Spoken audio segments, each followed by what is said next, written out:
Michael Clyne is a senior analyst for Drum Cusack, the firm specializing in risk assessment. How much is fact and how much is fiction? Suicide bombings have increased in the past month because Boko Haram is shifting to more traditional terrorist tactics as they've been routed out of the territory that they held by the counterinsurgency.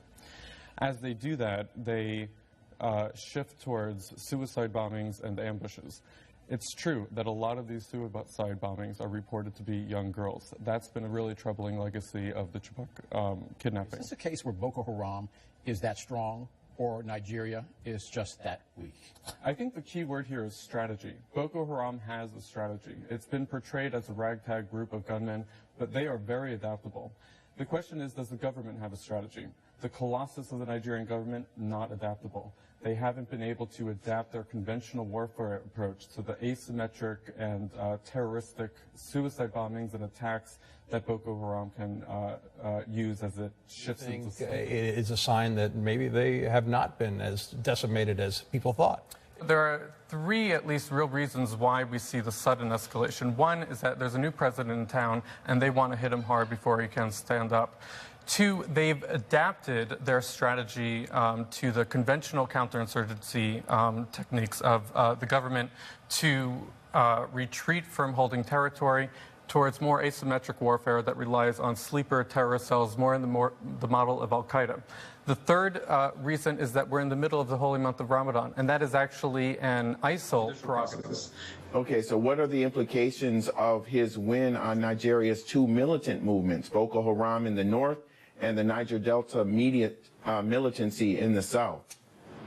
Right. So Nigeria basically has two historic militant movements. One everyone knows about right now is Boko Haram, which is raging in the northeast of the country, the region where Buhari himself is from. And there's also a latent Niger Delta militancy, which people might remember more from the early 2000s. A lot of the disbanded militant groups in the south have threatened to take to the streets or produce more unrest or violence in protest of Buhari's candidacy. But I think ultimately we believe that the leaders of those militant groups will be waiting to see what concessions they can get from a new Buhari administration before making more attacks. After all, the president that originally brought the Niger Delta militancy under control was the former President Yar'Adua, who was a Muslim from the same northern region as Buhari. Defeat an incumbent. So what does that say about Nigeria's population, its voters, and how their views may have changed dramatically? And how has he been able to shed his past as a military ruler? It's a major sign of Nigeria's maturity as a democracy, how far it's come just from 1997 when multi-party elections began.